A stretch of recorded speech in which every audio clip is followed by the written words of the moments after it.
First films of our successful Earth shot from the cameras on our orbiting spaceship. Despite the poisonous oxygen-laden atmosphere, signs of a civilization. And then the big news. There is life on Earth.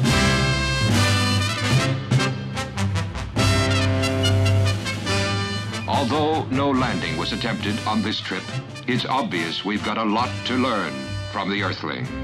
Now, first close-up shots of that Earthling. Here we see him at dinner, a carefully regulated meal, after which he takes shelter for the night. He needs his rest. As you will see, it's going to be a busy day. For most Earthlings, it appears to be all play and no work. Anything that stands in the way of the smooth, fast life is not tolerated for long. Loud honking and squawking brings a worker on the double. If you're thoroughly confused listening on an audio platform, the joke is the dominant life on Earth is the car. Hey, if you're on an audio platform, while you're at it, leave us a review.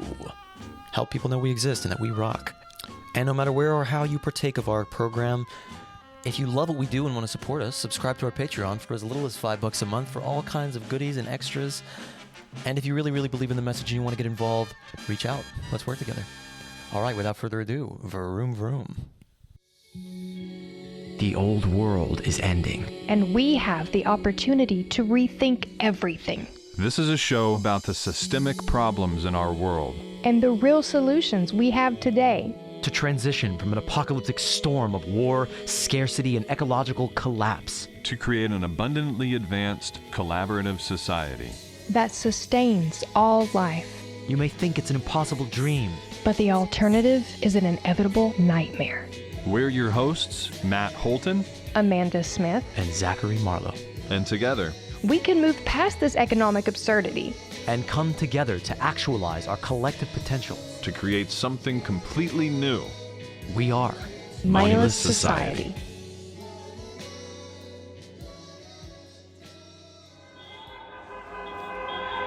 I'm ready too. All right, let's hit this. Let's hit the road. Beep, beep, honk, honk. No brakes. We're fucking rolling. All right. So, today's episode, we're getting right into it. Both because we have a time crunch and because I'm pissed. Mostly because I spent half of today driving.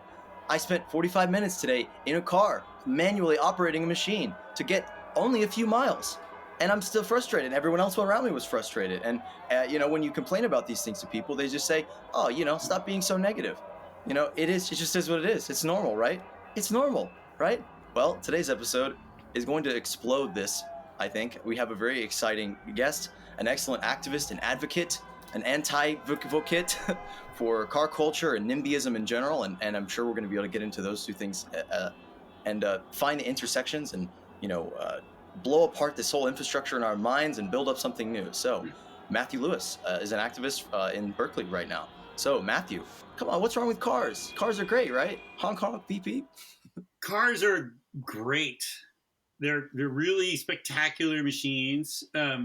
They build on a lot of our history of technology innovation and inventiveness, and they somehow manage to take advantage of the fact that we're really good at making tools that serve our needs, to basically turn us into the tools that serve their needs. And that's basically where we've reached at this point, in my opinion. The servant of technology has become our master, and with the worst possible consequences we could ever. I don't think anybody ever even imagined. Even the fascist himself, Henry Ford, I don't think ever imagined causing as much destruction with his products as he has managed to achieve. And by the way, for folks who are not familiar with the history, I know we throw the word fascism around a lot, and I'm going to try to avoid being over the top with my language. Henry Ford himself described himself as a fascist. He was very proud of being a fascist, and he was so good at it that he actually trained Hitler and the Nazis in how to be better fascists. That's not hyperbole. That's in the history books. The only portrait Adolf Hitler had on his desk behind him Guess who it was of? Henry Ford. Fascinating. That is a life-size portrait, by the way. It's I mean, a you have to be life-size pretty, portrait. I'm not you have to talking be like pretty a little insane to thing have a there. life-size portrait of anyone, you Yeah. know, of any I don't have a life-size portrait of anyone. Yeah, that's I insane. have So, Mountain Valley, I think, back there. Yeah. You don't have That's a actually NASCAR worthy. driver, like That's cardboard off cutout camera. in the corner of your room? That's off camera over here. I don't want people to see that. Oh, Yeah. right, because that would blow your whole It kind of narrative, killed the right? whole vibe. Yeah. So Matthew, you mentioned, and we posted quite a few of your tweet threads that are very controversial for people because they seem hyperbolic, like saying things like that cars are the number one killer of children. Like, I think about that all the time, that like we are so frustrated driving around this machine that we defend so heavily, that we think about as our freedom, that it's like the freedom to be perpetually in debt, to manually operate a machine to go even 1 mile in society, and chain ourselves to this wheel, this antiquated. I think about people in the future looking back at us and being like, what were they thinking? We had the technology to create machines that just very predictably and easily get us on track. And I'm sure we'll discuss that as a solution. But Trains. can you talk about some of the statistics and some of the information out there of the damages of these things, these machines, then this culture around them? Yeah, I think just to complete the little piece on history, because this leads into the statistics. So when Henry Ford first started rolling his Model T off the assembly line, these were relatively expensive machines, and so they were really for elites. And so when they first started driving around in our cities, people hated them. You got to remember the era here. This is in the teens and 20s. There was a real labor movement in the United States, and there was a lot of industrial activity still happening in our cities. So you had a lot of workers, a lot of middle-class folks walking around, either riding horses. In fact, the real way to get around back then was on bicycles. There was a bicycle explosion in most American cities around the turn of the century after, the Wright brothers, who eventually went on to invent another form of mobility. But their first passion, the Wright brothers' first passion there in Kitty Hawk, was bicycles. They were bicycle mechanics. And they were a part of a national wave of bike mechanics and bicycle inventors who really put the United States on a path, what could have been a more sustainable transportation future. It's something that people might not know. The pneumatic tire was invented for bicycles by a bicycle mechanic. Pavement for roads. The reason we have paved roads in the United States was because bicycle riders were sick of sharing these muddy dirt heaps with horse carriages. And so we started paving the roads in our cities. So the history here is really of, like, again, using these innovations to advance mobility. And then Ford comes along and sort of comes up with a way to start mass producing cars. And people hated them. They hated them. You can go around to like newspapers from the turn of the century, teens and 20s, and the editorials and the reporters would all just like, these are a menace to society. They're running people down. They're ruining life in the city. There were protests against them. And so, there was an awareness at the city level that cars were bad. They were bad for cities. They were bad for people. And it was enough where you had like entire organized neighborhoods of moms, and mostly moms at the time, and other parents saying like, our kids can't play in the street anymore. That was normal in the United States. Kids played in the street. There's a whole history of all these sports that kids invented that were invented in the street, right? Stickball and kickball and, football and baseball. Like, these were street sports, urban street sports. And the reason they were there was because kids weren't being run down. So then the drivers started running down kids, not just kids, but kids in particular, because that was the place where kids would gather. And they needed a way to justify that. And so there's a whole history we can get into later about, how they changed the laws in our cities to make it illegal for kids to play in the street. But sadly, their efforts to ban us, people, from using the streets that we own and pay for, were successful in monopolizing our urban land, but they were not successful in leading to a long-term permanent decline in the violence they cause. So you had, 50 to 75 years of progress in making vehicles safer for the occupants, right? So the people in the car, there didn't used to be seat belts. They had these, I don't know if you're familiar with like collapsible steering wheel columns. Used to be if you got in a car wreck, the steering column would go right through your chest, which would be pretty uncomfortable. But now they collapse so that that doesn't happen. But, there was no effort to make the outside of the car safe for people. And we kind of had some progress for a while on that, to be fair to the car industry. We were seeing reduced deaths on the streets up until, I'd say, about 10, 15 years ago. And then something reversed. And I'll tell you what that something is. The entire car industry decided that its future was in giant trucks and SUVs. And we now have a raft of empirical evidence that the heavier weight of these vehicles, that the taller grill heights, I'm sure you see a lot of them in Appalachia and Atlanta, these trucks where the grill heights are like as tall as I am. Mm-hmm. It's almost as if you took an engineer and said, design a really efficient way to slaughter children and come back to me. And they'd show you the Chevy Silverado pickup truck. That's what they super lifted with thing, lights and spinning wheels. It doesn't even need to be lifted. These things off the factory floor have grill heights over 5 feet tall. And you have two things that happen with that. One is the entire impact area is all the way up to the head of the person, where it used to be down below the legs. If you're in a sedan or a normal car, that actually has pretty significant implications for survivability. Because if you get hit in the legs, you might be badly injured, permanently disabled, but you're probably going to live if it's low speed. You get hit in the head at 20 miles an hour, you're done. You get hit in the torso, the risk goes up significantly. So the whole car industry pivoted to making these more deadly weapons and deploying them like crazy. And the reason is, of course, as we all know, they can sell them for a lot more money. And there's no safety regulation in the United States to speak of when it comes to the pedestrian impacts of car design. There's there's a group called NHTSA, the National Highway Transportation Safety Administration. They don't care about what happens outside the car.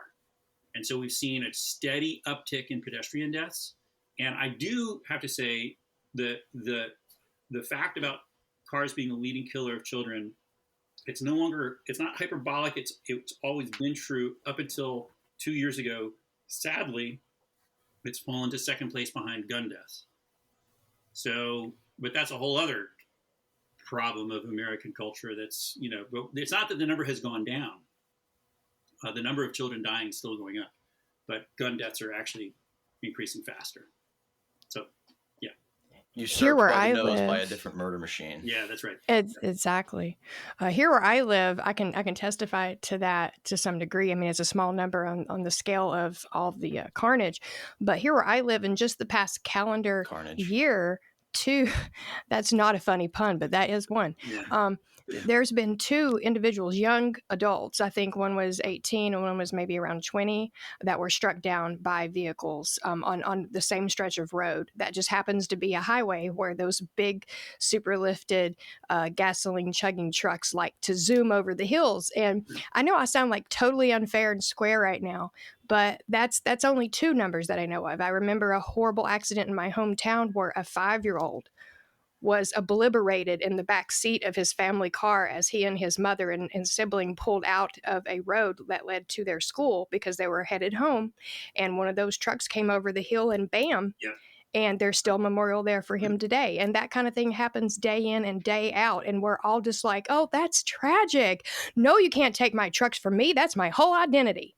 The transition of these vehicles from being, so I used to drive a truck. I used to do construction. I lived in the mountains.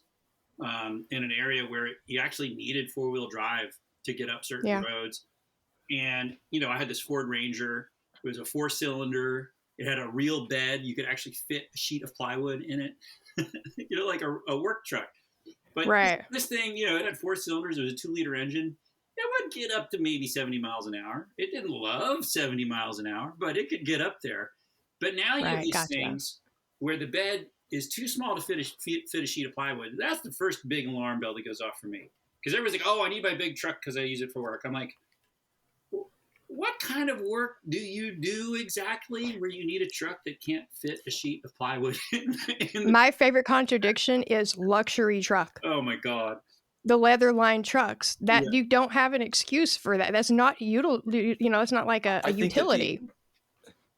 The purpose of that truck, it's like a fortress, it's an antisocial paradise, for somebody moving through the world, feeling like they are above it all, in this throne above the whole world in a murder machine that no matter what you hit, you're going to kill, you know? Yeah. And it really is a crazy thing that that's a status symbol and a sign of manhood. Yeah. That like that sign of manhood is for these largely like beer bellied, you know, like out of shape dudes Let's not to get get into too a mech, mean.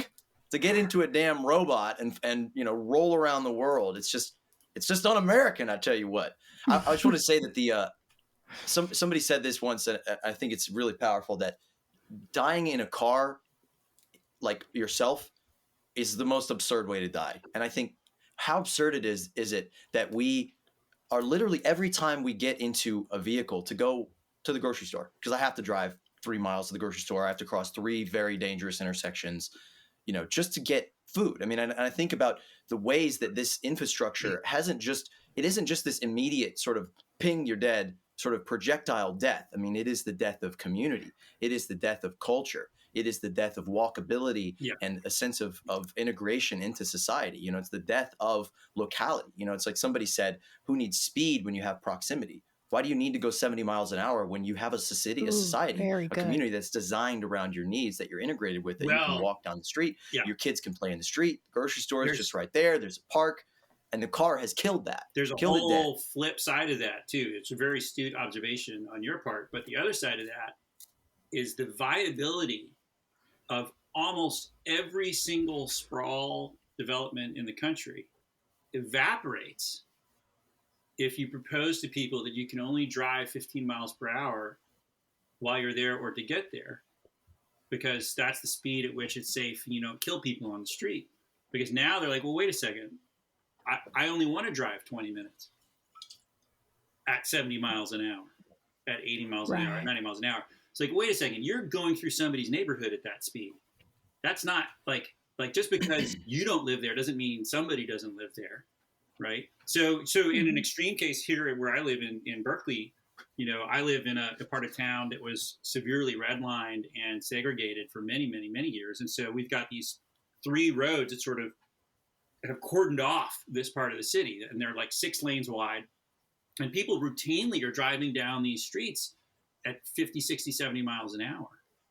And so while I don't have to go 3 miles to go to the supermarket, I go 4 blocks. But in those 4 blocks, I have to cross 2 streets where you routinely see drivers killing and maiming pedestrians, because, you know, these people think, oh, well, it's somebody's neighborhood, but it's not my neighborhood. So I'm going to go 50, 60 miles per hour down these streets, and I don't care what happens. It's not my problem. And I think this gets at the root of what the car industry has achieved here, and really Henry Ford's original vision for what he wanted to see happen in society is when you isolate people enough and you give them enough power, they're naturally inclined to these sort of totalitarian instincts. You turn on these, you know, survival of the fittest sort of ways of thinking, where people stop realizing, like, well, wait a second, like, do I want? You know, here's the thing. Let me just pause for a second. If you go to any wealthy neighborhood where everyone's car dependent, where they don't want low income housing, and where they very much appreciate having a high speed road that gets them to their house, they're the first people to complain if someone speeds down their street. And they'll put up the sign saying, hey, don't speed, my kid lives here. But wait a second. Don't they speed through someone else's neighborhood where someone else's kids live? And isn't that a little bit inconsistent? Like, how come they can speed through my neighborhood and risk everybody's lives, but then nobody's got to say, you know, they've got something different to say about where they live? And that's the real, so quote unquote, achievement of the car industry, is it's really played on this hypocrisy, this inclination to be hypocritical. When people are like, oh, I love the power of the car, I love the speed, I love how it lets me live away from all those undesirable people. But all the things that I appreciate about the car, I don't want anybody else to have that. And that was Henry Ford's vision. You want to go first, Marlo? I got 2 things here. You can go first. Okay, well, I do 2, but I'll make them really My turn brief and signal's on, thanks. though. You can see that I can. Oh, that's funny. Okay, blink, blink, blink. So the thing that I encounter the most when I approach people with this anti-car thesis, right? They're like, obviously, the first thing is, oh, that's my freedom. You know, like, that's my right to have a car and drive it as fast as I want and build it out as much as I want. And I work hard for that. You know, there's layers of fallacy there. But the thing that seems to assault people the most, and the first thing that comes to their mind is we'll be going backwards if we choose a path of degrowth in a way that people don't have individual vehicles or don't have the need for them, that we go to this mass, public transit system, which I'm such a fan of. How do you address that effectively? And how can one address that effectively while tying in the irony that the car industry started as a way to make things more accessible to people, you could arguably say, and has inverted and now makes everything completely unaccessible, or very, very much harder to access. Like you were talking about trying to cross these dangerous highways as a pedestrian or in a car. It's affecting our climate, which is impacting things right down to food sources. It even takes up so much property that's property that could be used for housing. Like, the car industry has made everything much less accessible at this point. Yeah. So just bundling all that up, I guess, can be challenging. I mean, and the reason I go on and on and on about this is I think this is the hardest question we face as a civilization. I don't say that lightly. Trying to get people to recognize the real geometric and physical limitations of their lifestyle choices is very, very, very hard. But I also want to just go back to the history a little bit. It actually wasn't really the car industry's goal to make things more accessible. Right. When before the car industry really came on the scene, there were few places that were more accessible than American cities. You had trains going everywhere. You had buses going everywhere. You didn't build houses. True. It wasn't a 15-minute walk or a 20-minute walk from everything, because nobody would live there. Like, nobody would choose to live somewhere that they couldn't walk or ride a bike or catch a train to go. So but now it's designed that way. It was designed that, and this is really the fallacy of our historical revisionism around here. I'm not saying what you said, but a lot of people who promote cars, oh, well, the United States was built for cars. Like, it absolutely was not. It absolutely was not built for cars. It was destroyed for cars. And I don't mean metaphorically destroyed for cars. Again, not being hyperbolic. I am saying they took bulldozers and wrecking balls to most American cities and knocked them down to replace the humans who were living there with cars.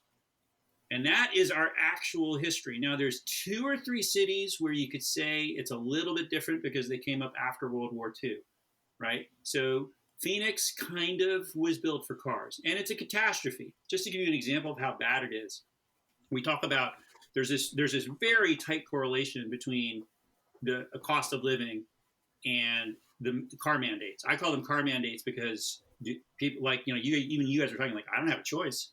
Well, so you don't have a choice. Is that freedom? Is that because no, the government is mandating that you have to drive. And Phoenix is a place that has mandated that for almost all its residents.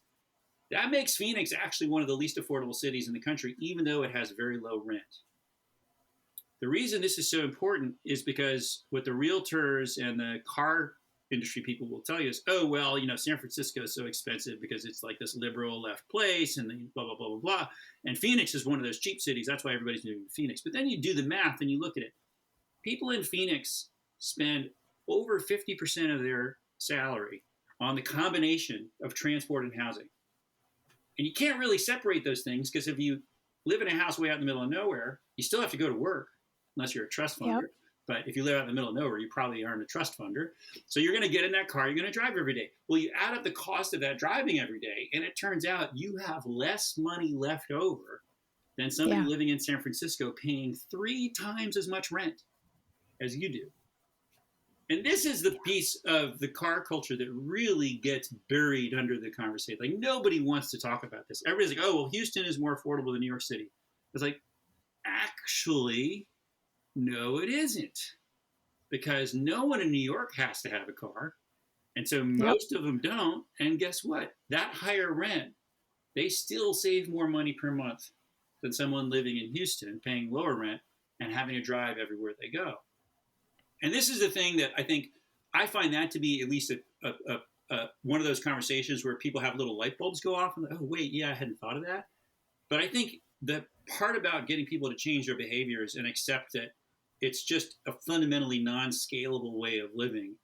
I am afraid, my fear my cynicism, where my cynicism comes in, is I think people actually have to suffer the consequences long enough to realize I can't keep doing this. It's almost, I hate to make the combination because I'm very sensitive about people who have these issues, but it's almost like a simulacrum of a substance abuse issue, where until you've really had to confront that problem and really face it and realize, like, wow, I can't keep making this choice. You're going to keep making the same choice. And I see that all the time in people who, like, someone who even lives across the street from a grocery store is like, I need to drive to that grocery store. It's like, actually, you don't, but they're just convinced that they do. And I don't know how you get to those people. I really don't have any idea how you get to those people. Matthew, I'm about to explode here with about 1,000 different things I want to put in here, but I want you to get to, after this little rant, I want you to get into the bombshell here, which is the cost. Yeah. But first, I just want to kind of pick up on a few things that I was thinking about as we were kind of talking. Yeah.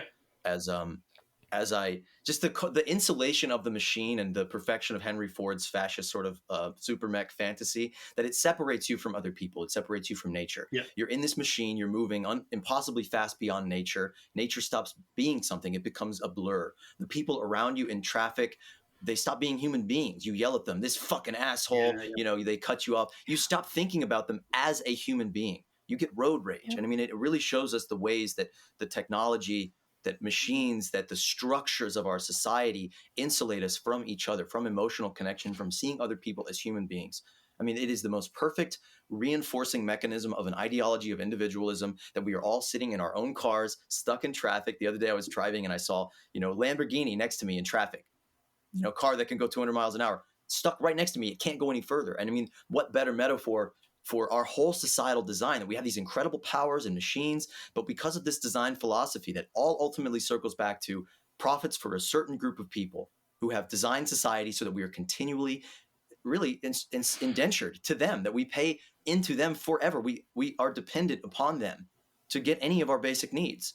The other thing I wanted to say, you mentioned the sign in the nice neighborhood that says "Don't drive fast," and that is the perfect metaphor, I think, for law, for the mechanism of regulation and law. And I'm not saying I'm against that altogether, but it's like when you have a system where there's a fundamental gravitation and you have this structure that is like, go in this direction and go very fast. That's capitalism.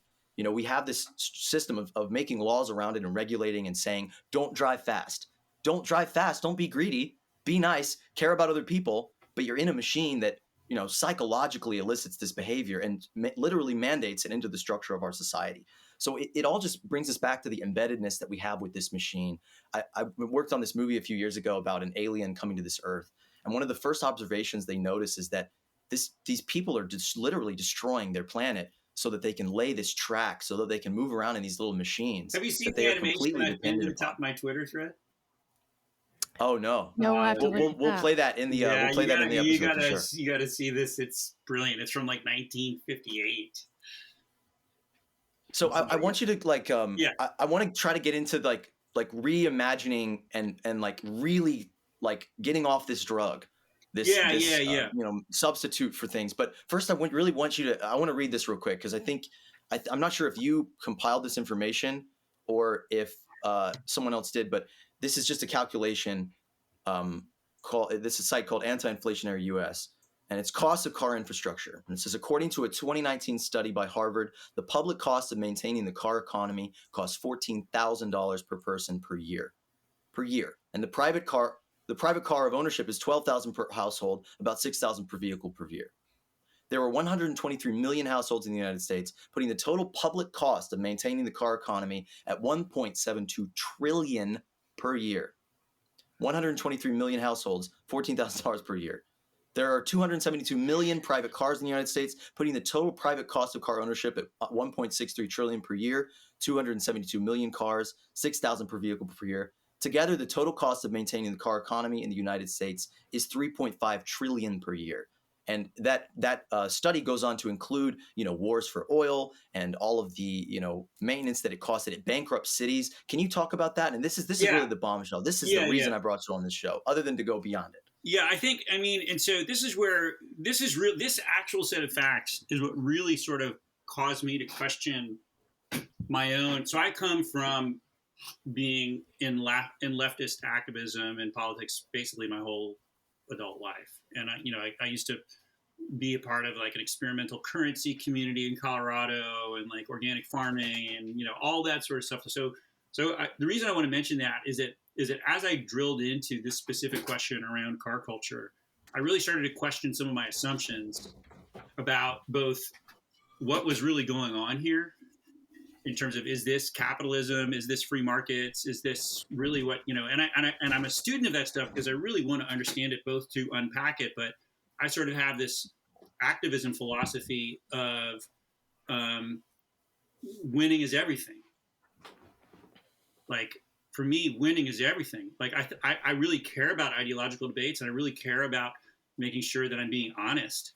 But at the end of the day, I want to change the world, really. I mean, I don't know how much I'm succeeding, but at least I'm going to spend my life doing it. And so the reason I say major solidarity for that. The reason I say this is because I have serious questions about, what it will take both to achieve the objective, but also what's the correct analysis of the nature of the problem. And if I can take 2 minutes just to tell you how I got here. So I started my career really advocating for renewable energy, solar power, wind power, because I cared a lot about this stuff. I feel like the oil industry, I used to think the oil industry was the most evil industry in the history of the planet. But then I discovered the car industry. And part of what became really clear was that oil industry is completely subservient to the car industry. Like, their entire product is completely dependent on what car makers do. If car makers stop making cars that run on oil, the oil industry's screwed. Like, they're done. I mean, it's the largest single share of oil consumption. There's other things we use oil for, but a lot of these marginal oil plays in places like, North Dakota, or even in Georgia, they're drilling for oil in parts of Georgia now. It's like they would never drill for that oil if we weren't driving SUVs everywhere. But what this really where I really started to did we lose you, Zachary? Hold on, just need a new battery. Oh, okay. You can probably continue. For a camera. Keep going. Okay. Keep rolling. What really started to make me question was when I started to look at these costs, and I realized, no, wait a second.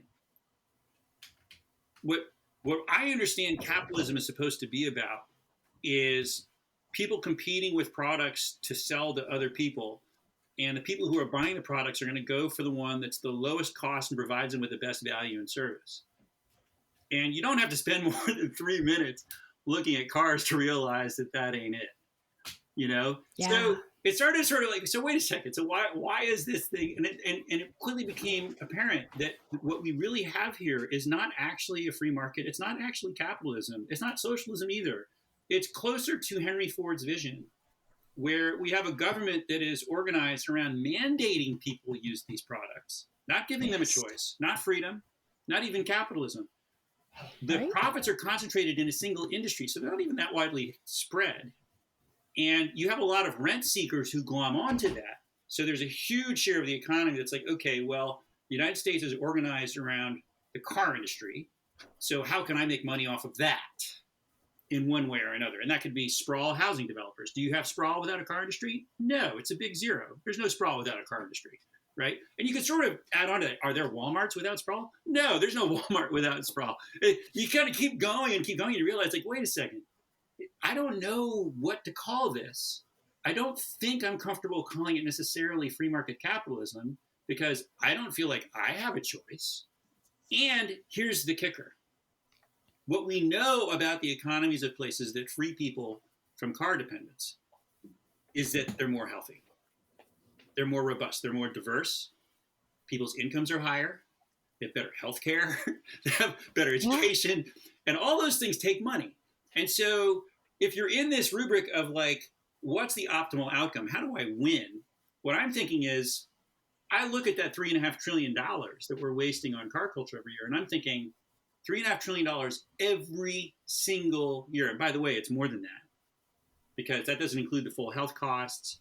That doesn't include all the actual costs. And we pay those health costs. Believe me, one reason our health outcomes in the United States are the worst in the developed world is because we drive everywhere. But let's just say, let's take for the sake of argument, $3.5 trillion, $3.5 trillion a year. That buys me universal health care. That buys me free college. That buys me a gold-plated, high-speed rail system with trains to every neighborhood and every city in the country. Yes. That money buys all of those things. And so I'm thinking, I want all those things. I want free healthcare, free college, like affordable housing that I don't have to drive to. And I'm thinking, the system we have actually generates enough money to do all of those things. But we have been forced through government mandates to give all that fucking money to the car industry. And sacrifice our lives for it. And sacrifice our lives and all the other downside benefits of it. So I step back from like which economic system is that and which political system is that, and I'm just laser focused on, I want that money. I want that money. I want that $3.5 trillion to make people's lives better, not to make Henry Ford's grandchildren even richer than they already are. And so if that's going to be the reason this I think this is so important is because I do think there are people who are persuaded. Like, the United States is a very middling country politically. Like, we're radicals. We would say we're radicals. I acknowledge that. I have a radical point of view on this topic. I also know that my point of view is never going to dominate. I know that, right? Like, I'm here trying to educate myself so that I can become more influential and have some impact. And what I found is that people really do start to think about that cost perspective. Like, oh, wow, what would I do if I had $12,000 extra per year that I don't have to spend on my car? And so they're not willing to necessarily join you in like, let's overthrow capitalism and bring on like, gold-plated communist future. But they probably will join you like, if I could cut that cost in half, I could save up to send my kid to college. If I could cut that cost in half, I wouldn't be so tied to my stupid job where I get health care. And it opens up all these other windows for people to think about when they realize how much of their own money they're pumping into this system that they don't even really like. Like nobody's like looking forward to sitting in traffic. Nobody's looking forward to circling the parking lot for a parking spot, right? But they do it because they're forced to. And if there's one thing humans are really, really like supremely good at, is we are resilient for good and for bad. So if you force us into an uncomfortable situation, we will figure out how to make the best of it.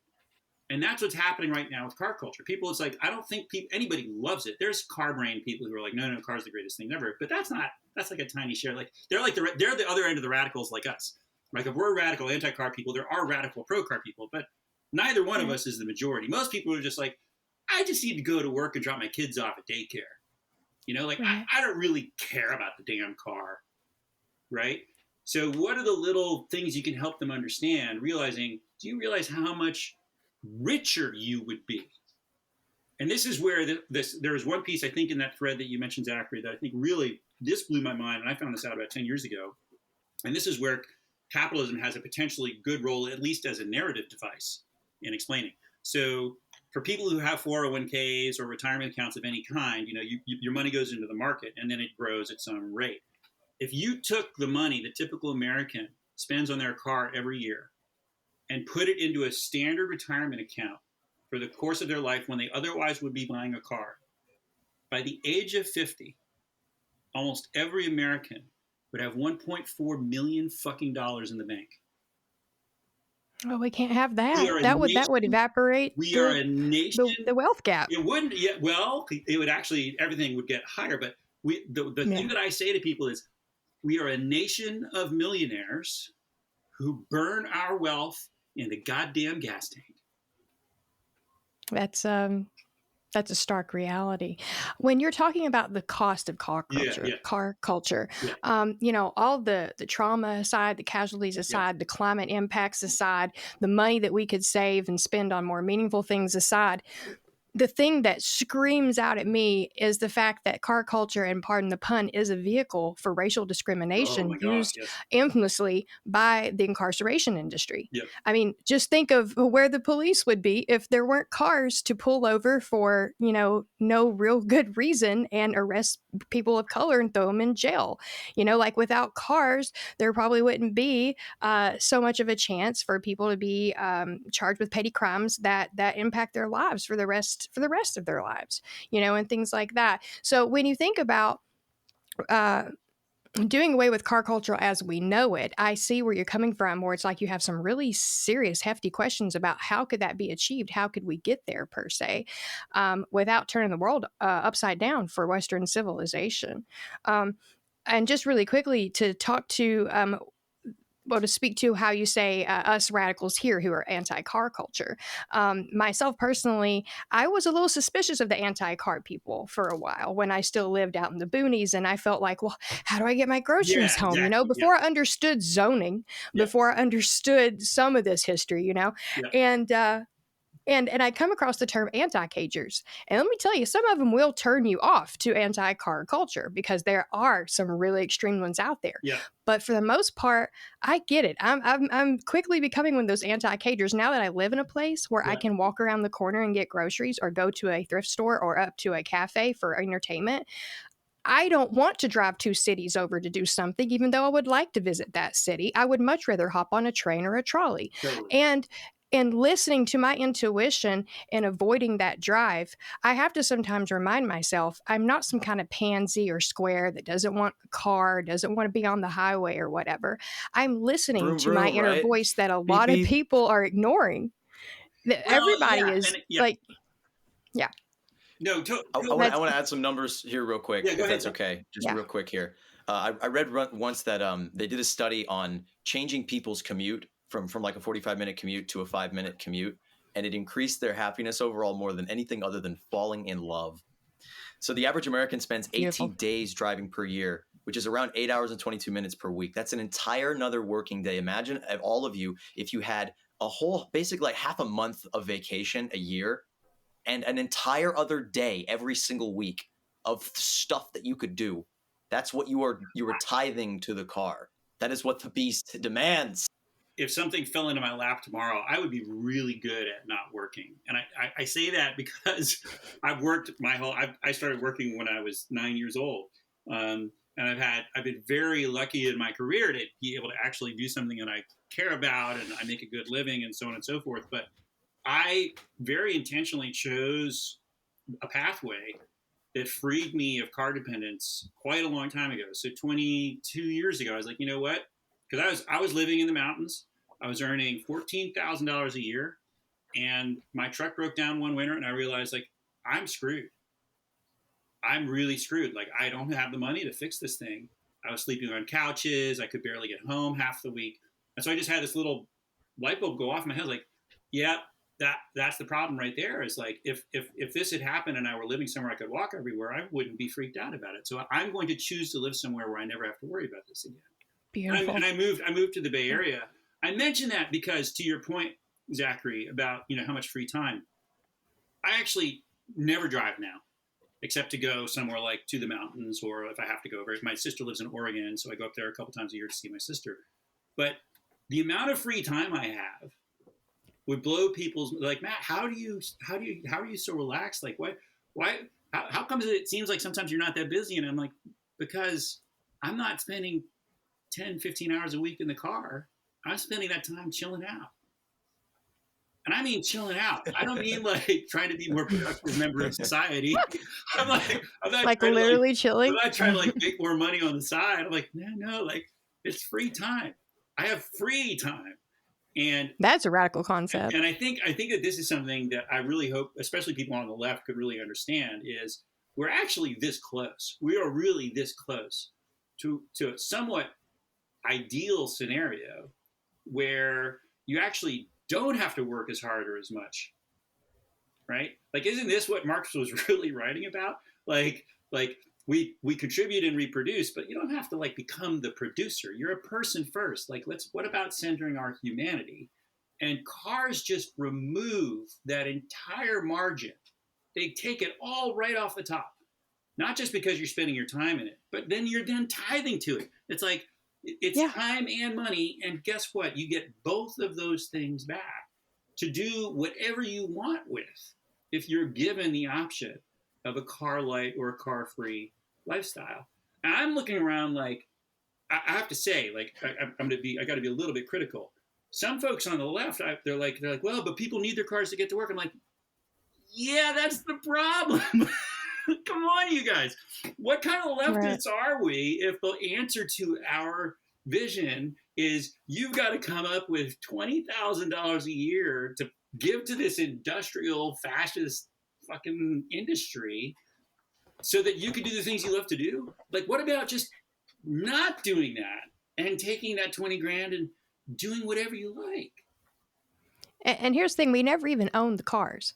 You know, a lot of people are like, "Oh, well, I aspire to own this, and I aspire to have that," and you still never own it because for the rest of your life, as a good friend of mine was pointing out the other day, you are taxed on it over and over and over in various ways throughout your entire life. Even if you could manage to pay off a Registration. car these days, yeah, you've got tags, you've got your road taxes, you've got your tickets Insurance. you pay when you go a little bit over the speed limit, It's you've got your insane. It's insurance, endless. which is useless. It's endless. Yeah, so It's endless. It's an endless. It's a treadmill, and you never catch up. it's a trap. I mean, the only Yeah. piece of advice I can give for people who really either want to or for fate have to drive a car is like the most important thing for you to do is never, ever, ever buy a new car. Never buy a new car. It's the stupidest thing I've ever heard of anybody doing. It is such a waste of money. And now the average new car is Okay. $45,000, and I'm looking around like, Yeah. I make a good living. I don't know how the hell people come up with that kind of money for a car. Like, I'm like, where did you? I'm get with that? you. Well, it keeps us in the real endless wheel within a wheel, which is debt. It keeps people perpetually in debt. And The Which rat is, race. and don't even get me started on these new lending regimes that the banks have come up with, the subprime car loans, where oh my God, this is scandalous. So the banks now. wow, that's amazing. I They'll mean, just offer- to really quickly like bubble. I was just gonna say that it's a bubble in a bubble. I mean, but like the subprime mortgage crisis was like wrecked. It was like people were like, the end is nigh, and we're doing this with We're doing it cars. with cars. And Like, how so much this is more how- fragile could this infrastructure be? This is how bad this is. To get a car loan now, if you're low income and you have bad credit, the banks will write you a 6-year loan, 10% interest. Okay, the car, if it's under lease, you got to return it in 3 or 5 years, and guess what? It's worth less than the amount you owe on the loan at that time. Yeah. So you're getting your next car, and in addition to the loan for that car, you're going to still be paying off the loan for the last car because they're structuring these things so that each time you do it again, it just layers a whole nother layer of money on top of the money you're paying before. So that's It's- debt transfer. It's insane. And I think there's a one really, really, really big project for the whole left to get its head around is if it could really change the world is just help our brothers and sisters get the basics of how this finance works, because people are making decisions under duress. They don't understand what they're getting themselves into. It's catastrophic for them personally.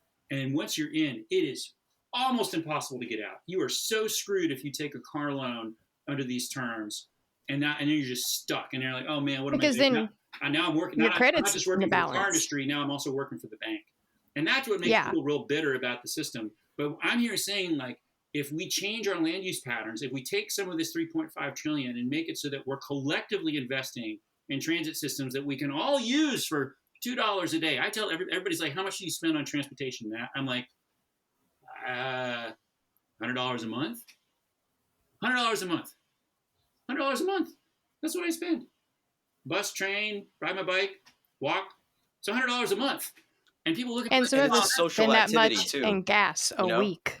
And while you're You know. in transport, you could read a book. I'm reading You can listen to a books, I'm podcast. listening to podcasts. You're not manually white knuckling it. You I'm know. sleeping. I mean, yeah, it's all of these things. And I think that Americans, too many Americans, just have not had that experience. They don't even know it's possible.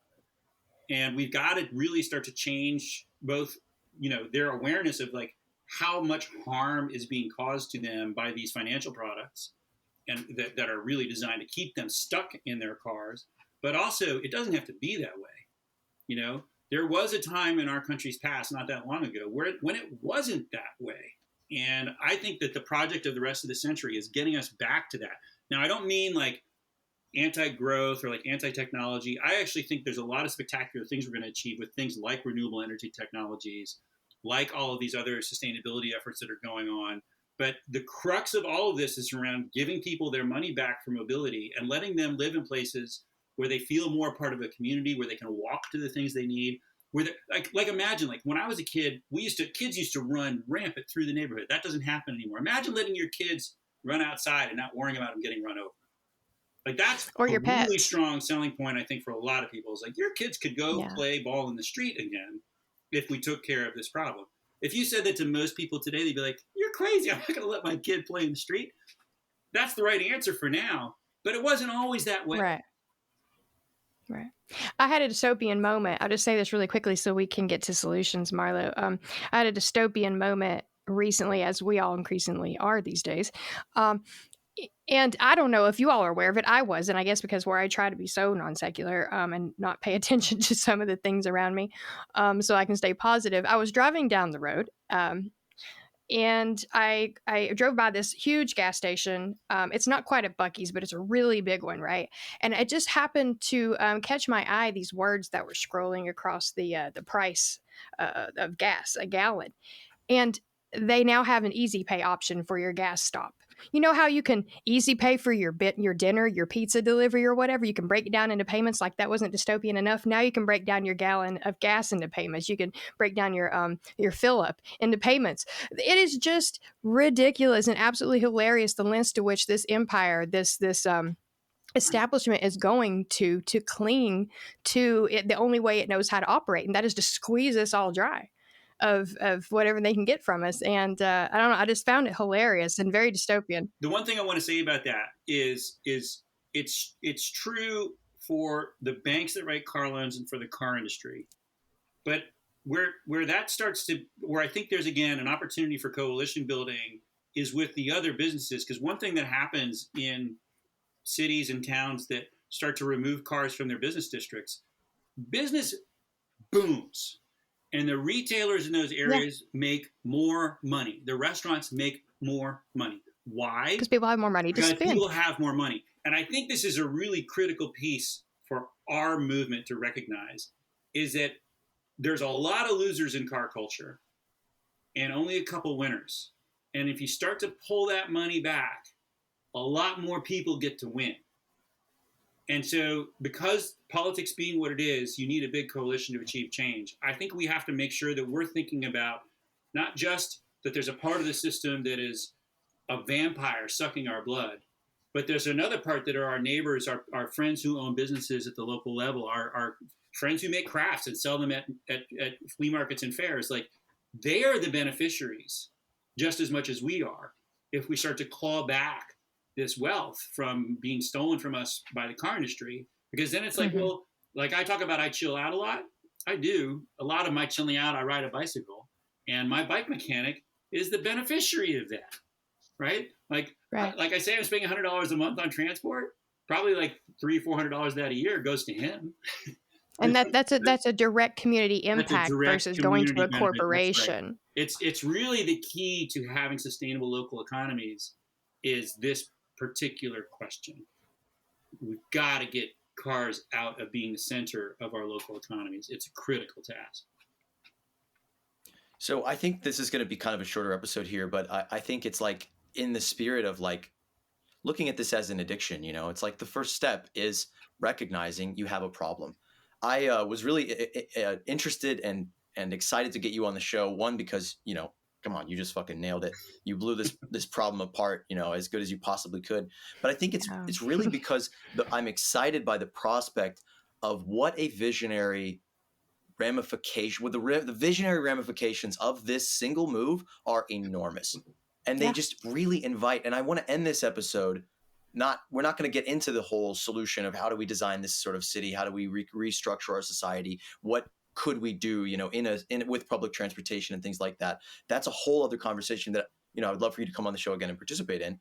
But for now, I want to just invite the listeners, when you're stuck in traffic, instead of, you know, white knuckling it and screaming at the people around you, try to start thinking about imagining what all this land and space could be, you know, start seeing, as I do, all the cars on the highway as junk, as things, materials in a scarce world that could be turned into anything.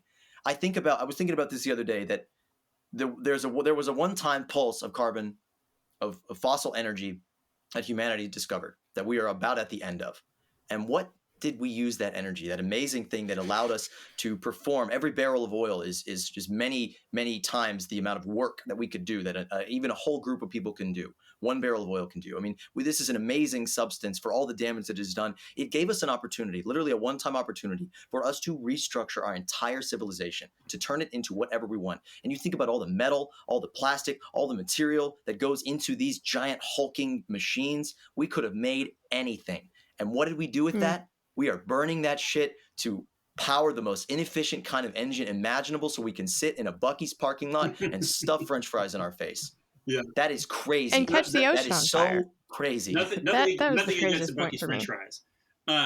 But I got a Buc-ee's bit that I don't have time to go into here, but I'll put it in the one thing I hope the credits. The one thing I hope that everybody understands. This is the sort of the red pill moment for folks, because they really do have agency here.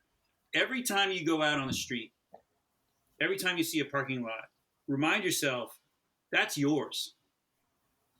That land belongs to you. That land belongs to all of us. That street wasn't like, it doesn't belong to the government. It doesn't belong to the car industry.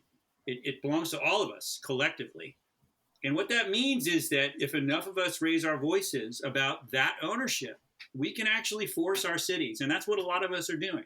And trust me, it's not easy. There's a lot of shouting that happens. There's a lot of anger. There are a lot of people who will do anything to defend their car against you, including threatening to kill you. But the reality is, what's the alternative? Living the wrong life and then dying? That's not for me. I'd rather live the right life. And I think recognizing that all this land that we're surrounded by, that was stolen from us by the car industry, that's not a permanent situation. We don't have to let that be a permanent situation. And if we're going to make these improvements to our society, I talked about free college, free healthcare, like the money's there, guys. We've got the money. Let's take it back. Let's take back the land that the car industry stole from us. That's the pathway to solutions. Psst. Money's not real. It's made up out of debt. It's just numbers in a computer. It's not a real limitation. You don't just want money. You want freedom from the system that enslaves you to money and access to the things that it keeps you from. But seriously, folks, we couldn't go one whole episode on moneyless society without reminding you that money is a social construct. It's not real in a biological and scientific sense, and it has no real relationship to the real resource capacity of the earth, which is our true limitation. Everything else is a social construct derived from this giant, crazy world game of infinite colonization that reduces nature's bounty into a prison of reliance on corporations and private entities, making us go through them to barely exist. This show really is part one to a larger conversation.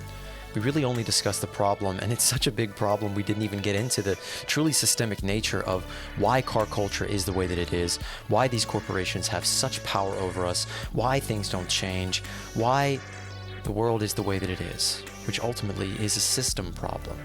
Just like an automobile is a system of components that work together to make it run over a 4-year-old as it rushes you late to work, our political, social, economic, and infrastructural systems, our transportation systems, our monetary systems, our education systems, our media systems, are all a part of a larger system that all needs redesign.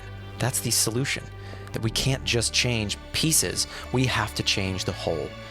And what that looks like is a conversation for another episode. For many more episodes. Stay tuned. Keep listening. We're going to answer them. And help you, the listener, find the tools to imagine that world for yourself. Because ultimately, as we like to say, many worlds are possible.